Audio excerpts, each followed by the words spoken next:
ನಮಸ್ಕಾರ. ನಮ್ಮ Janavani Kannada YouTube news ಚಾನೆಲ್ಗೆ ಸ್ವಾಗತ. ನೀವು ನೋಡ್ತಾ ಇದ್ದೀರಾ ನಮ್ಮ Janavani Kannada YouTube news channel.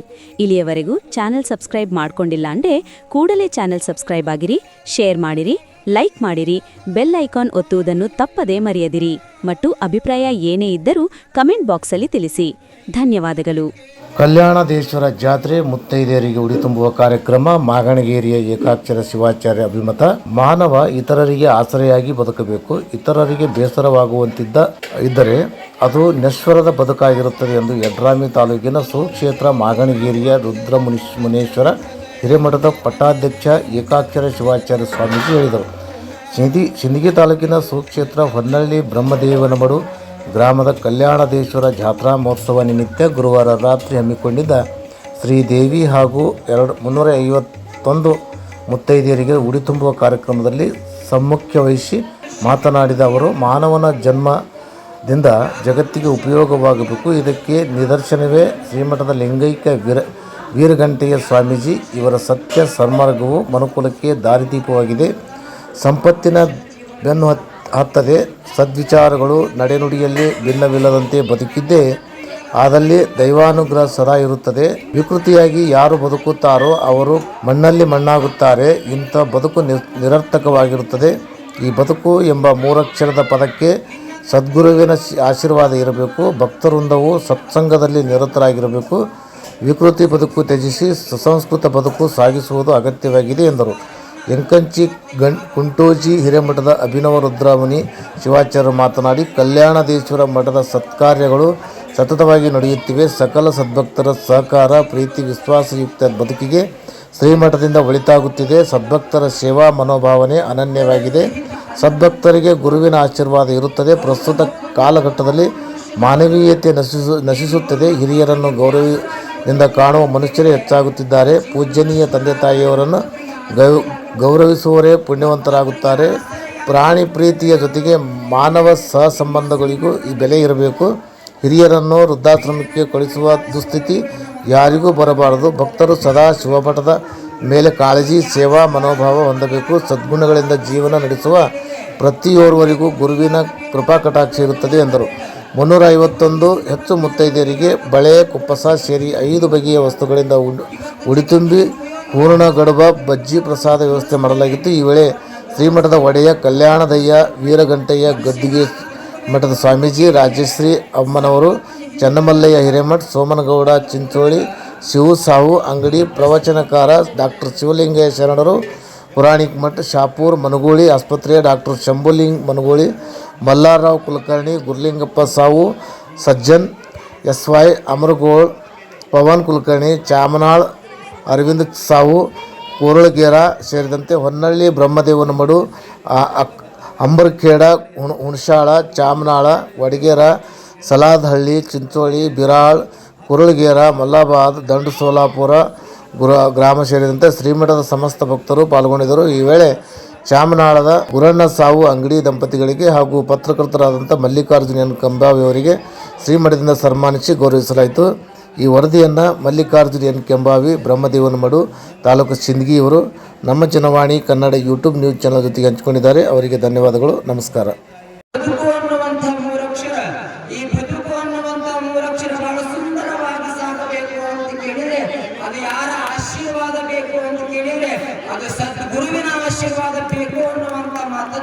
ನಾವೆಲ್ಲರೂ ಕೂಡ ನೆನಪಿಸಿಕೊಳ್ಳಬೇಕಾಗುತ್ತದೆ.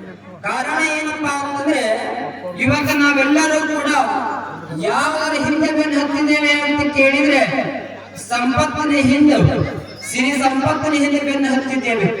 ಮನುಷ್ಯ ಏನು ಮಾಡ್ತಾ ಇದ್ದಾನೆ ಅಂತಂದ್ರೆ ತನ್ನ ಸುಖ, ಶಾಂತಿ, ನೆಮ್ಮದಿಯನ್ನು ಕಳೆದುಕೊಳ್ತಾ ಇದ್ದಾನೆ. ಇವತ್ತ ಇಲ್ಲಿ ಕುಳಿತಿರುವಂತ ಪ್ರತಿಯೊಬ್ಬರು ಕೂಡ ಅರ್ಥ ಮಾಡ್ಕೊಳ್ಬೇಕೇನು ಅಂತ ಕೇಳಿದ್ರೆ, ಈ ದೇಹದೊಳಗ ಹವಾ ಇರೋ ತನಕ ಇದಕ್ಕೆ ಶಿವ ಅಂತ ಕರೀತಾರೆ. ಈ ದೇಹದೊಳಗ ಹವಾ ಇರೋ ತನಕ ಇದಕ್ಕೆ ಶಿವ ಅಂತ ಕರೀತಾರೆ. ಈ ದೇಹದಿಂದ ಹವಾ ಹೋಯ್ತು ಅಂದ್ರೆ ಏನು ಕರೀತಾರೆ? ಮಾತಾಡ್ರ ಏನು ಕರೀತಾರೆ? ಶವ ಅಂತ ಕರೀತಾರೆ. ನಾವು ತಿಳ್ಕೊಳ್ಬೇಕು, ಈ ಜೀವ ಶಿವ ಆಗುವುದ ಪೂರ್ವದೊಳಗ, ಈ ಜೀವ ಮರಣವಾಗುವುದ ಪೂರ್ವದೊಳಗ ಏನಾಗಬೇಕು ಅಂತ ಕೇಳಿದ್ರೆ, ನಮಗೆ ಜನ್ಮವನ್ನು ಕೊಟ್ಟಿರುವಂತ ತಂದೆ ತಾಯಿಯ ಋಣ, ಗುರುವಿನ ಋಣ, ಸಮಾಜದ ಋಣವನ್ನು ಮುಟ್ಟಿಸಿದಾಗ ಮಾತ್ರ ಈ ಜೀವನ ಸಾರ್ಥಕ ಆಗ್ತದೆ ಅನ್ನುವಂತ ಮಾತನ್ನ ನಾವೆಲ್ಲರೂ ಕೂಡ ನೆನಪಿಸಿಕೊಳ್ಬೇಕಾಗ್ತದೆ. ಅಂತ ಸಾರ್ಥಕ ಬದುಕನ್ನ ಮನುಷ್ಯ ಬದುಕಬೇಕು ಅಂತ ತಿಳ್ಕೊಂಡೆ ಇಂಥ ಪುರಾಣ ಪ್ರವಚನ ನಿಮಗೆ ಹಚ್ಚಿದ್ದಾರೆ. ಕಾರಣ ಏನಪ್ಪಾ ಅಂತಂದ್ರೆ, ತಿಳ್ಕೊಂಡು ಹೋಗುತ್ತಾನೆ ಅಜ್ಜಿ ಮುಖ ತೊಳ್ಕೊಳ್ತಾ ಇರ್ತಾಳೆ. ಮುಖ ತೊಳೆದುಕೊಳ್ಳುವಂತಹ ಘಳಿಗೆಯೊಳಗ ಅವಾಗ ಆ ಶ್ರೀಮಂತ ವ್ಯಕ್ತಿ ಸುಟ್ಕೇಸಿಗಳು ಏನ್ ತಂದಿದ್ದೀವ? ಲಕ್ಷ ಲಕ್ಷ ರೂಪಾಯಿ ದುಡ್ಡು ತಂದಿದ್ದ. ಅವನಿಗೆ ಅನಿಸ್ತು, ನನ್ನ ಹತ್ರ ಲಕ್ಷ ಲಕ್ಷ ರೂಪಾಯಿ ದುಡ್ಡಿದ್ರು ಕೂಡ ನನಗ ನೆಮ್ಮದಿ ಇರ್ಲಿಲ್ಲ, ಸಂತೋಷ ಇರ್ಲಿಲ್ಲ. ಅವಾಗ ಆ ಅಜ್ಜಿಗೆ ಕೇಳ್ತಾನೆ, ಮುದುಕಿ, ನಿನ್ನ ಹತ್ರ ಗುಡಿಸಲ ಐತಿ, ನಿನ್ನ ಹತ್ರ ಹಳದಿದ ಚಾಪೆ ಐತಿ, ಒಂದೇ ಅರ್ಧ ಗಂಟೆ ಒಳಗ ನನಗ ಹೊಟ್ಟೆ ತುಂಬಿಸಿದೆ, ಇಷ್ಟೆಲ್ಲ ಇದ್ರು ಕೂಡ ನಿನಗೆ ಹ್ಯಾಂಗ ಸಂತೋಷದ ನೀರಾಗುತ್ತಿದೆ ಅಂತ ಕೇಳಿದ ಯಾರು? ಶ್ರೀಮಂತ ವ್ಯಕ್ತಿ. ಅವಾಗ ಅಜ್ಜಿ ಕಿಮ್ಮತ್ತಿನ ಮಾತುಗಳನ್ನು ನಾವೆಲ್ಲರೂ ಕೂಡ ನೆನಪಿಸಿಕೊಳ್ಬೇಕು. ಹೇ ಶ್ರೀಮಂತ ವ್ಯಕ್ತಿಯೇ, ನಿನ್ನಲ್ಲಿ ಲಕ್ಷ ಲಕ್ಷ ರೂಪಾಯಿ ಇರಬಹುದು, ಕೋಟಿ ಕೋಟಿ ರೂಪಾಯಿ ಇರಬಹುದು, ನಾನು ಯಾವುದ್ರ ಹಿಂದೆ ಬೆನ್ನು ಹತ್ತಿದ್ದೀನಿ ಅಂತ ಕೇಳಿದ್ರೆ, ನಾನು ಸಂಪತ್ತಿನ ಹಿಂದೆ ಬೆನ್ನು ಹತ್ತಿಲ್ಲ, ನಾನು ಸಂತೋಷದ ಹಿಂದೆ ಬೆನ್ನು ಹತ್ತಿದ್ದೇನೆ ಅನ್ನುವಂತ ಮಾತನ್ನ ಆ ಅಜ್ಜಿ ಹೇಳ್ತಾರೆ ಅಂತ ಕೇಳಿದ್ರೆ, ಇಲ್ಲಿ ಕುಳಿತಿರುವಂತ ಪ್ರತಿಯೊಬ್ಬರು ಕೂಡ ಅರ್ಥ ಮಾಡಿಕೊಳ್ಳಬೇಕು. ಮನುಷ್ಯನ ಜೀವನದೊಳಗೆ ಎಲ್ಲವೂ ಕೂಡ ನಶ್ವರಾದ. ಹೇಳ್ತಾರೆ, ಕಾಲ ನಿನ್ನದಲ್ಲ, ಕಾಯ ನಿನ್ನದಲ್ಲ, 4 ದಿನದ ಉಸಿರಷ್ಟೇ ನಿನ್ನದು. ಕಾಲ ನಿನ್ನದಲ್ಲ, ಕಾಯ ನಿನ್ನದಲ್ಲ, 4 ದಿನದ ಉಸಿರಷ್ಟೇ ನಿನ್ನದು. ನಾನೇ ಸ್ಥಿರವೆಂಬ ಭ್ರಾಂತಿ ಏಕೆ ಮುಜ? ಭೂತ ನಿನ್ನದಲ್ಲ, ಭವಿಷ್ಯಕ್ಕೂ ನಿನ್ನದಲ್ಲ, ಈ ದಿನ ಈ ಕ್ಷಣವಷ್ಟೇ ನಿನ್ನದು.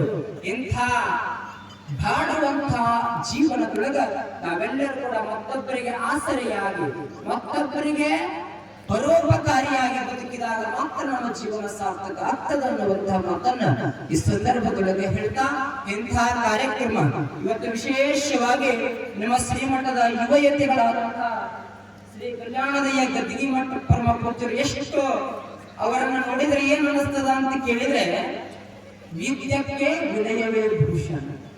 ಯಾವ ಮನುಷ್ಯನಲ್ಲಿ ವಿದ್ಯೆ ಇರ್ತದೆ ಆತನು ದೊಡ್ಡ ಪಂಡಿತನಲ್ಲ. ಯಾವ ಮನುಷ್ಯನಲ್ಲಿ ವಿದ್ಯೆಯ ಜೊತೆಗೆ ವಿನಯ ಇರ್ತದೆ ಆತ ನಿಜವಾದ ದೇವತಾ ಮನುಷ್ಯ.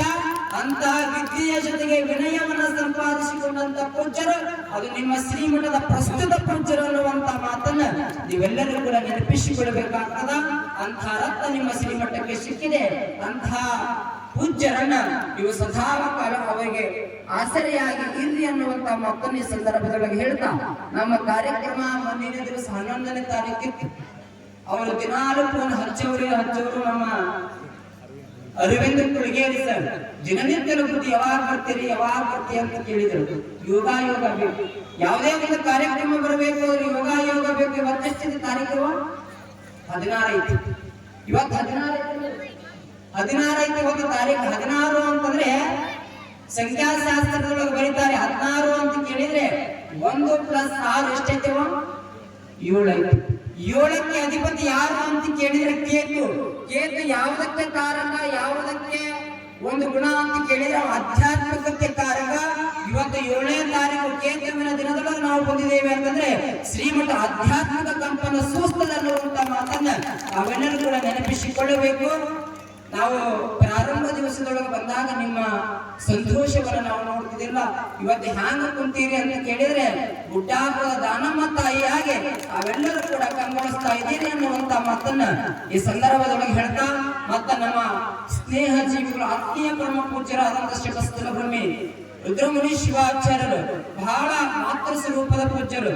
ಅವರೆಲ್ಲೇ ಹೋದ್ರು ಕೂಡ ಯಾವ ಕಾರ್ಯಕ್ರಮ ತಪ್ಪಿಸಿದ್ರು ಕೂಡ ತಪ್ಪಿಸ್ತಾರೆ. ಆದ್ರೆ ಉಳಿತುಂಬುವಂತ ಕಾರ್ಯಕ್ರಮವನ್ನ ತಪ್ಪಿಸದಂತೆ ಹಾಜರಿ ಕೊಡುವಂತ ಪೂಜ್ಯರು ಅದು ಎಂಕಂಚಿಯ ಪರಮ ಪೂಜ್ಯರು ಅನ್ನುವಂತ ಮಾತನ್ನ ಈ ಸಂದರ್ಭದೊಳಗೆ ಹೇಳ್ತಾ, ಮತ್ತು ವಿಶೇಷವಾಗಿ ನಮ್ಮ ವಿಜಯ ಪತ್ರಿಕೆ ವಾಣಿಯ ಮಲ್ಲು ಕೆಂಬಾವಿ ಅವನ ಭಕ್ತಿ ಅಂತದ ನೋಡ್ರಿ. ಪತ್ರಕರ್ತ ಆದವನಿಗೆ ಯಾವತ್ತಿಗೂ ಕೂಡ ಅಹಂಕಾರ ಇರಬಾರ್ದಂತ. ಅಂತ ಅಹಂಕಾರವನ್ನು ತೊಳೆದು ಹೊನ್ನಳ್ಳಿ ಮಠದೊಳಗೆ ಬಹಳ ಭಕ್ತಿಯಿಂದ ಆತ ಸೇವೆಯನ್ನ ಮಾಡ್ತಾ ಇದ್ದಾನೆ. ಅವನಿಗೆ ಜೋರಾದ ಚಪ್ಪಾಳದಲ್ಲಿ ಅಭಿನಂದಿಸಬೇಕು ಅನ್ನುವಂತ ಮಾತನ್ನ ಈ ಸಂದರ್ಭದೊಳಗೆ ಹೇಳ್ತಾ, ಮತ್ತು ವಿಶೇಷವಾಗಿ ಪುರಾಣ ಪ್ರವಚನವನ್ನ ಮಾಡುತ್ತಿರುವಂತಹ ಆತ್ಮೀಯರಾದಂತ ಡಾಕ್ಟರ್ ಶಿವಲಿಂಗಯ್ಯ ಶರಣರು ಅವರ ಒಂದು ಮಾತುಗಳು ಕೇಳಿದ್ರೆ ಒಂದು ಸೌಭಾಗ್ಯ. ನಾವು ಬರುವಂತ ಸಂದರ್ಭದಲ್ಲೂ ಅವರ ಮಾತಿಗೆ ವಿರಾಮವನ್ನ ಕೊಟ್ಟರು. ಅವರ ಮಾತು ಎಲ್ಲಿ ಕೇಳಿದ್ದೇವೆ ಅಂತಂದ್ರೆ ಹೊನ್ನಳ್ಳಿ ಮಠದೊಳಗೆ ಕೇಳಿ ಬಹಳ ಅದ್ಭುತವಾಗಿ ಅವ್ರು ಮಾತನಾಡ್ತಾರೆ. ಅವರಿಗೂ ಒಂದು ಜೋರಾದ ಚಪ್ಪಾಳ ಕಟ್ಟಿ ಅಭಿನಂದಿಸಬೇಕು ಅನ್ನುವಂತ ಮಾತನ್ನ ಈ ಸಂದರ್ಭದೊಳಗೆ ಹೇಳುತ್ತಾ, ಬಹಳ ವಿಶೇಷವಾಗಿ ನಾವೆಲ್ಲರೂ ಕೂಡ ಉಡಿ ತುಂಬಾ ಕಾರ್ಯಕ್ರಮದೊಳಗೆ ಕುಂತೀರಿ. ಕೊನೆಯ ಒಂದೇ ಮಾತು ಏನಪ್ಪಾ ಅಂತಂದ್ರೆ, ತಿಪ್ಪೆಯ ನೊಣ ನೀನಾಗುವ ಬದಲು ಸವಿಯನ್ನು ನೀಡುವ ಜೇನು. ತಿಪ್ಪೆಯೊಳಗೂ ಕೂಡ ನೊಣ ಇರ್ತದೆ, ಜೇನಿನ ಗೂಡಿನೊಳಗೂ ಕೂಡ ನೊಣ ಇರ್ತದೆ. ನಾವು ಹೇಗಾಗಬೇಕು ಅಂತಂದ್ರೆ ತಿಪ್ಪೆಯ ನೊಣ ಆಗಬಾರದು, ಸವಿಯನ್ನು ನೀಡುವ ಜೇನುನೊಣವಾಗಬೇಕು. ದಹಿಸುವ ಜ್ವಾಲೆ ನೀನಾಗುವ ಮುನ್ನ ಬೆಳಗುವ ಜ್ಯೋತಿ ನೀನಾಗುವ ಎನ್ನುವಂತ ನಿಟ್ಟಿನೊಳಗ ನೀವೆಲ್ಲರೂ ಕೂಡ ಅಂತಹ ಬದುಕನ್ನ ಬದುಕು ಎನ್ನುವಂತ ಮಾತನ್ನ ಈ ಸಂದರ್ಭದೊಳಗೆ ಹೇಳ್ತಾ, ನಿಮ್ಗೆಲ್ಲರಿಗೂ ಕೂಡ ಜಗದ್ಗುರು ರೇಣುಕಾಚಾರ್ಯರು ಮತ್ತು ಎಲ್ಲ ಪರಮ ಪೂಜ್ಯರ ಆಶೀರ್ವಾದ ಸದಾ ಕಾಲ ನಿಮ್ಮ ಮನೆಯಲ್ಲಿ ಇರಲಿ ಅನ್ನುವಂತ ಮಾತನ್ನ ಹೇಳ್ತಾ, ನಮ್ಮ ಮಾತುಗಳಿಗೆ ವಿರಾಮ. ನಿಮ್ಗೆಲ್ಲರಿಗೂ ಕೂಡ ಆರಾಮ.